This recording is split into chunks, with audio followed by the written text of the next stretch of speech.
വളരെ നമ്മൾ BSF larva എടുക്കുകയാണ്. BSF ലാർവ എടുക്കുന്നതിന് വേണ്ടിയിട്ട് ഒരു 1/4 ഇഞ്ച് മെഷ് എടുത്തിട്ടുണ്ട്, ഒരു ബേസൺ എടുത്തിട്ടുണ്ട്. അത് കോരി എടുക്കുന്നതിന് വേണ്ടിയിട്ട് നമ്മളെ വേസ്റ്റ് ബിന്നിൽ നിറച്ച് വെച്ചിട്ടുണ്ട് നമ്മളെ BSF ലാർവ. നമുക്ക് നോക്കാം BSF ലാർവ എങ്ങനെ എടുക്കാമെന്ന്. ഇതാ ഇത് ഫുള്ള് നിറഞ്ഞിരിക്കുകയാണ്. നമുക്കത് BSF ലാർവനെ കോരിയെടുക്കാം.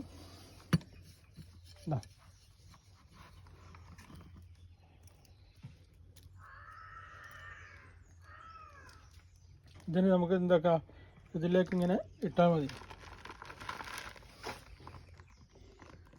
അപ്പോൾ ഓട്ടോമാറ്റിക് BSF ലാർവ താഴോട്ട് ഇങ്ങനെ കൊഞ്ഞ് വീണോളും. ലാർവ ഇഷ്ടംപോലെ ലാർവകൾ നിറഞ്ഞ് നിൽക്കുകയാണ്. നമുക്ക് നോക്കിയാൽ തന്നെ അറിയാം, സുഖമായിട്ട് ഫുള്ള് നിറഞ്ഞിരിക്കുന്നതാണ്.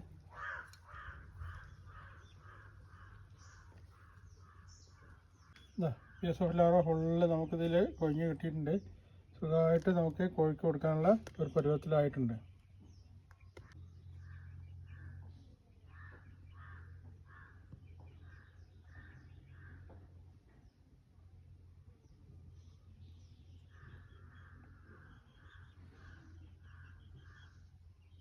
നമുക്ക് കോഴിക്ക് കൃത്യമായിട്ട് നേരിട്ട് തന്നെ കൊടുക്കാവുന്നതാണ്.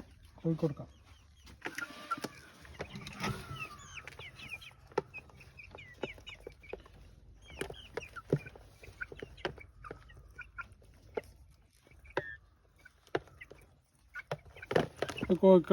കോഴികൾക്ക് ബിരിയാണി കിട്ടിയ ഒരു ഫീലാണ്.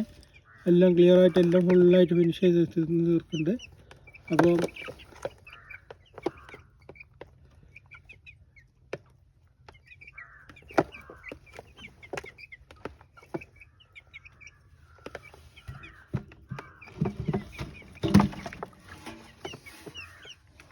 അപ്പോൾ ലാർവയെ ഉണ്ടാക്കുന്നതിലൂടെ നമ്മൾ പരിസര മലിനീകരണം, പിന്നെ മാലിന്യ സംസ്കരണം വളരെ ക്ലിയറായിട്ട് നമുക്ക് നടത്താൻ പറ്റും.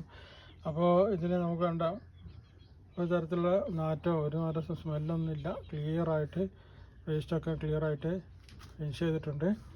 അപ്പോൾ നമുക്ക് നോക്കാവുന്നത് എങ്ങനെയാണ് ഇതാണ് ക്ലിയറായിട്ട് അതിൻ്റെ മുകളിൽ മെഷ് വെച്ചുകൊണ്ട് മെഷിൻ്റെ ഉള്ളിൽ കൂടെ താഴേക്ക് ഇറങ്ങി കൃത്യമായിട്ട് രീതിയിൽ വീണുകൊണ്ടിരിക്കും. നമുക്ക് ഈസി ആയിട്ട് ഇതിനെ വേർതിരിച്ചെടുക്കാനും പറ്റും. ഇതിനെ വേർതിരിച്ചെടുക്കാൻ ഒരു ബുദ്ധിമുട്ടും ഇല്ല എന്നുള്ളതാണ് സത്യം. അപ്പോൾ അതിലൂടെ നമുക്ക് ഒരു പരിസര മലിനീകരണവും വ്യക്തി ശുചിത്വം പരിസര ശുചിത്വമൊക്കെ ഉറപ്പുവരുത്താൻ വേണ്ടി സാധിക്കും. എല്ലാവർക്കും ചെയ്യാൻ പറ്റുന്ന സംഗതിയാണ്. എല്ലാവരുടെ വീട്ടിലും ചെയ്യാൻ പറ്റും. ഈസി